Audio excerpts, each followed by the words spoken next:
Ministério Marcos da Silva, marcosdasilva.org. Mais detalhes no final desta gravação.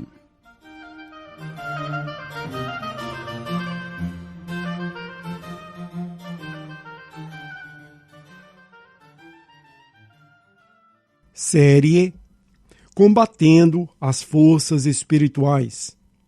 Estudo número 10. Resistência e contra-ataque. O jejum regular. Se não considerarmos os 40 dias que Moisés passou com Deus no Monte Sinai, onde ele miraculosamente não precisou de comer nem de beber, não sabemos ao certo quando ocorreu o primeiro jejum nas Escrituras. Se basearmos apenas no uso específico da palavra jejum, em hebraico, tsum, então foi com o rei Davi, quando ele jejuou para que Deus poupasse o filho do seu adultério com Batseba, logo após ter sido avisado pelo profeta Natã que o menino que ele teve com a mulher do gentio Urias, heteu, cananeu, morreria como punição por ele ter quebrado o 7º mandamento da lei de Deus. O objetivo de Davi com o jejum era que o Senhor, vendo o seu ato de contrição, tivesse misericórdia do rei, se arrependesse do que foi profetizado e não o punisse com a morte da criança. Deus, porém, não se deixou influenciar pela demonstração de arrependimento, contrição e humildade de Davi. E 7 dias depois da profecia de Natã, o bebê morreu. Este episódio demonstra para nós o principal motivo que os servos de Deus jejuam. O próprio rei Davi nos explicou o que esperava como resultado do seu jejum. Verso: Quando a criança ainda vivia, jejuei e chorei, pois dizia: quem sabe se o Senhor não se compadecerá de mim, de modo que viva a criança? 2 Samuel 12, 22.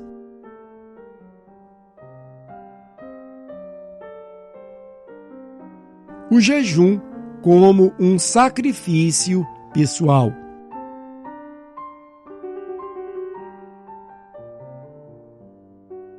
Nesta sequência da série que lida com a batalha espiritual entre as forças do bem e as forças do mal, explicaremos como o jejum regular pode e deve ser utilizado como uma poderosa arma de resistência e contra-ataque pelos guerreiros do Senhor. Por séculos, nós, o povo de Deus, utilizamos do jejum lado a lado com a oração, como um meio de demonstrar ao Criador a necessidade que temos da sua intervenção em todos os problemas que diariamente enfrentamos. Diferentemente da oração, o jejum é um ato de sacrifício.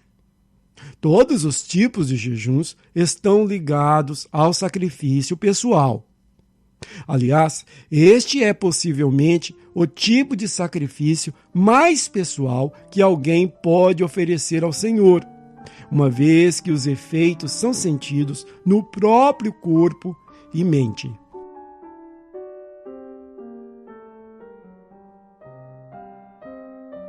O sacrifício do jejum comparado com os sacrifícios materiais.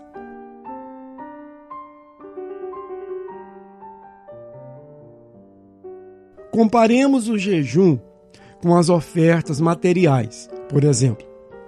Salvo algumas exceções, Marcos 12, 43 e 44, 2 Coríntios 8, 3, quando alguém oferece a Deus um sacrifício material, ele geralmente não passará por necessidade como consequência do seu ato. Ou seja, o impacto da oferta quase sempre não é sentido a nível pessoal. A pessoa não vai passar frio ou ter fome porque sacrificou algo de valor material a Deus? Pois o Senhor nos prometeu que tal coisa não ocorreria. Provérbios 3, 9 e 10.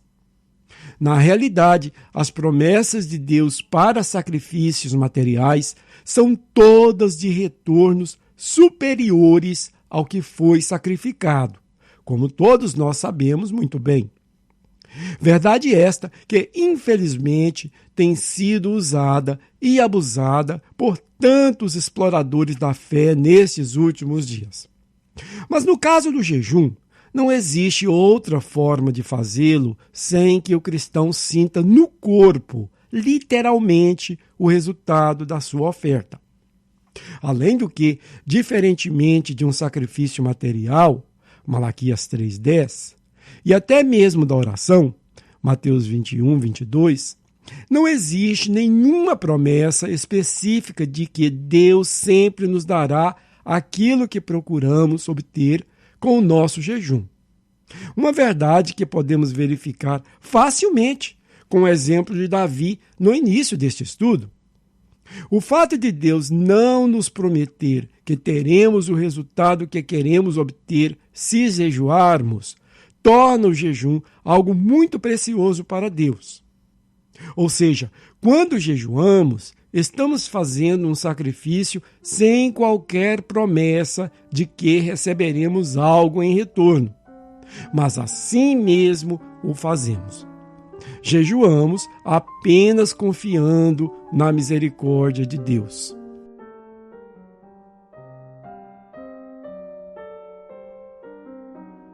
O jejum de 3 dias da rainha Ester e do povo judeu.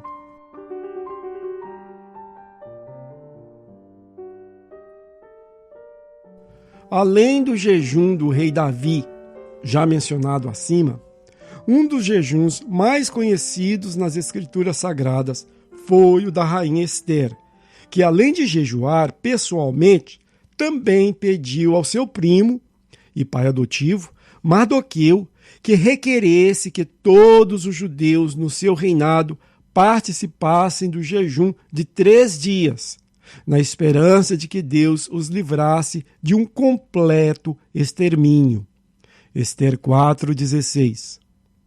No caso de Ester, Deus se compadeceu do povo e respondeu de uma forma positiva ao seu pedido, poupando a nação de Israel de um grande massacre e castigando o seu inimigo com o enforcamento. Nota: ainda que o jejum foi obviamente direcionado ao Senhor, o livro de Ester é um dos 2 livros da Bíblia que não menciona Deus por nome, apenas implicitamente. O outro livro é Cantares de Salomão.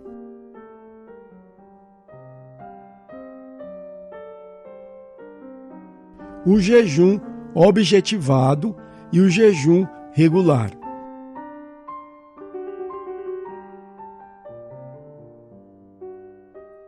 Até aqui temos falado do jejum objetivado, ou seja, o jejum que possui um alvo específico. Este estudo, porém, foca mais no jejum regular. Se o jejum objetivado procura uma bênção específica de Deus, o jejum regular procura a interferência do Senhor em todas as áreas da nossa vida, mas de uma forma especial no direcionamento. São jejuns diferentes, mas que podem ser combinados quando a situação requerer. Para o guerreiro do Senhor, que diariamente tem que enfrentar os ataques das forças do mal, o jejum regular deve fazer parte do seu arsenal. Temos alguns bons exemplos do uso do jejum regular na palavra de Deus. Um deles vem da profetisa Ana, que morava no templo de Jerusalém, clamando e jejuando ao Senhor regularmente. Esta serva de Deus, já idosa, é um grande exemplo de alguém que verdadeiramente abandonou tudo neste mundo para se dedicar somente ao Pai.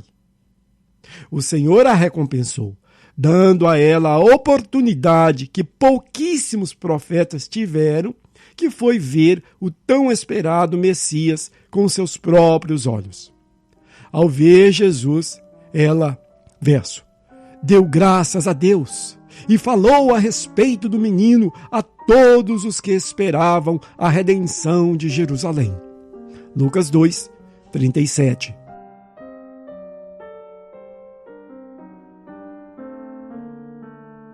O jejum na igreja primitiva.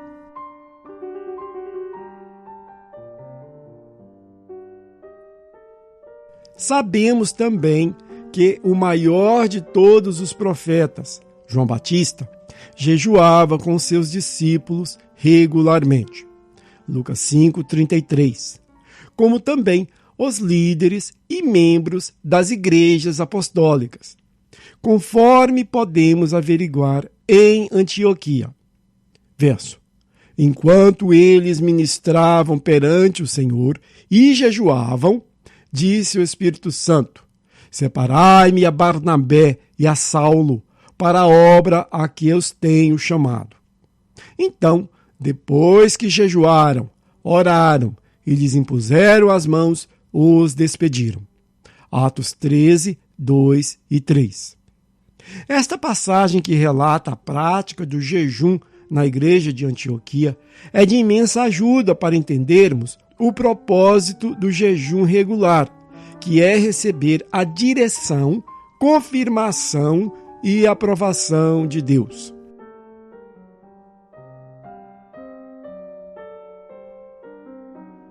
O jejum e a revelação da vontade de Deus.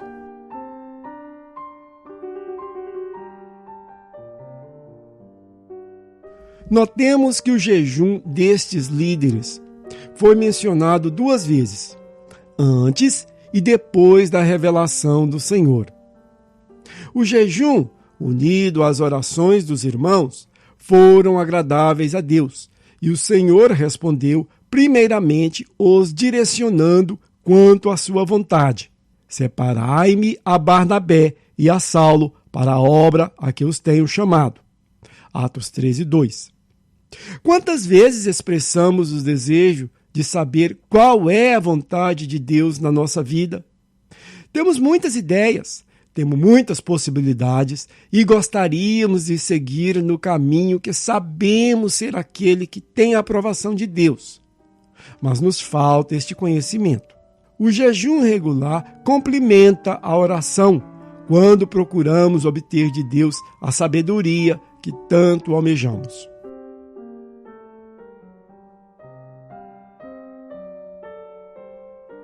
O jejum e a confirmação da vontade de Deus.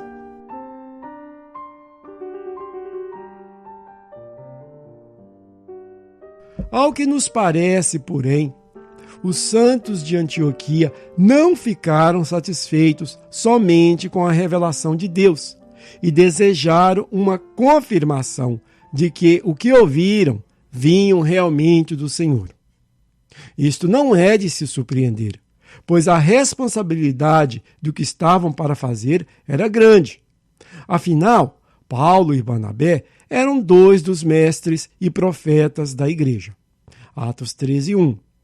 E embora, obviamente, preferissem manter a dupla na congregação local, estavam dispostos a enviá-los como missionários, mas somente se não tivessem dúvidas quanto à vontade de Deus sobre o plano. 1 João 4:1. Seguiram jejuando e orando, e somente os enviaram ao campo missionário quando sentiram a paz necessária, confirmando que, de fato, o plano vinha de Deus e não dos homens, e tendo a garantia da proteção de Deus na missão de Paulo e Barnabé. Verso. Então, depois que jejuaram, oraram e lhes impuseram as mãos, os despediram. Atos 13, 3.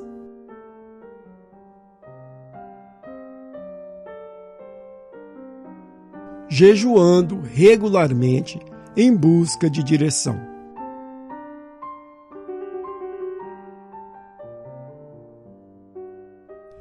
Muitos cristãos agem precipitadamente quando pedem a Deus por direção. Levados pelos desejos do próprio coração, se deixam influenciar pelo inimigo e rapidamente deduzem que aquilo que querem fazer possui a aprovação do Senhor, apenas para descobrirem, às vezes tarde demais, que na realidade optaram pelos seus próprios desejos e não os de Deus. Assim como os irmãos da igreja de Antioquia, devemos orar e jejuar mesmo após sentirmos que o desejo do Senhor foi revelado, pois assim o fazendo, mostramos ao Pai que realmente valorizamos os seus desejos acima do nosso e que queremos ter a certeza de que a voz que ouvimos foi realmente a dele e não a nossa própria, e definitivamente que não foi a voz do inimigo. Grandes homens e mulheres de fé tinham e continuam tendo o jejum como um ato de sacrifício e adoração a Deus normal do dia a dia, procurando continuamente pelo seu direcionamento. Salmos 35:13, 2 Coríntios 11:27. Aviso: por motivo de saúde, nem todos podem jejuar. Se você tiver qualquer problema de saúde, ou se tiver qualquer dúvida, o correto é você perguntar ao seu médico se você pode ou não jejuar.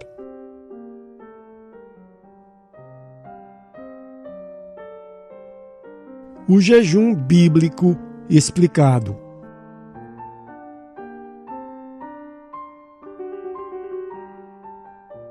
Embora não tenhamos na Bíblia uma lista detalhada sobre do que consiste, entendemos que jejum é não ingerir alimentos, não comer alimentos sólidos e não beber alimentos líquidos, como leite, sucos, café, batidas, etc., por um tempo determinado.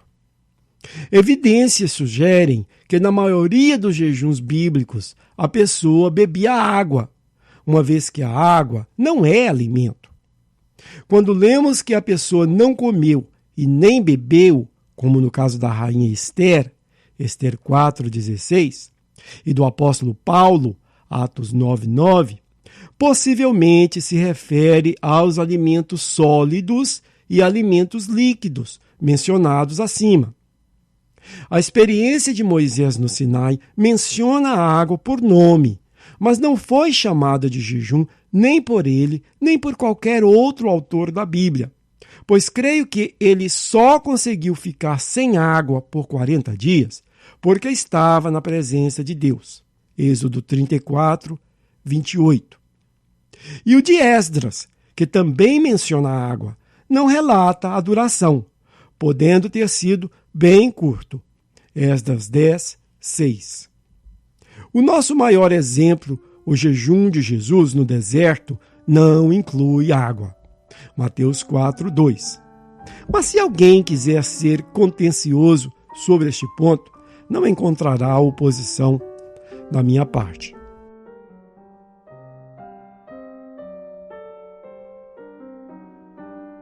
A duração do jejum regular.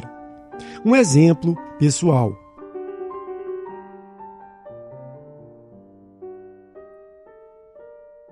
Particularmente, eu e a minha esposa, juntamente com leitores de várias partes do mundo, jejuamos uma vez por mês. O nosso jejum consiste de um período de 24 horas. Almoçamos e só voltamos a comer na mesma hora do dia seguinte. Durante esse período, só bebemos água.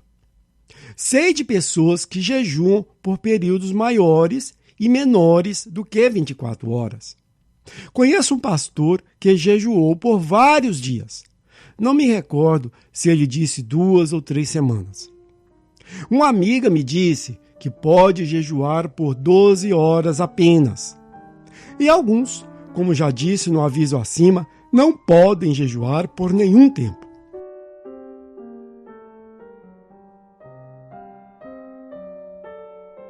a oração durante o jejum regular.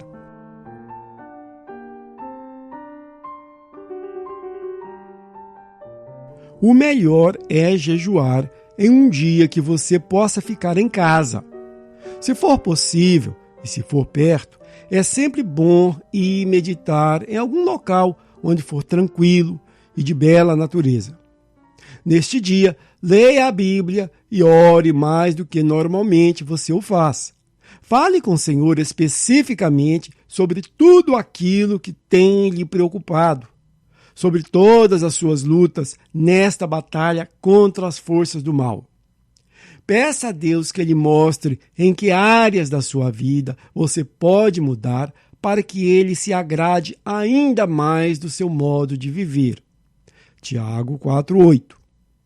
Eu sempre peço ao Senhor que me faça ficar mais parecido com Jesus, amar mais as pessoas, saber como orar, ter mais sabedoria, saber controlar a minha boca, mais humildade, mais confiança nele. E algo muito importante, peça ao Senhor que Ele se revele mais para você, que Ele lhe abra os olhos para você enxergar mais da realidade da vida. Peça que Ele lhe revele coisas espirituais, tal qual nos prometeu em Jeremias. Verso: clama a mim e responder-te-ei, e anunciar-te-ei coisas grandes e insondáveis que não sabes. Jeremias 33:3. Espero te ver no céu.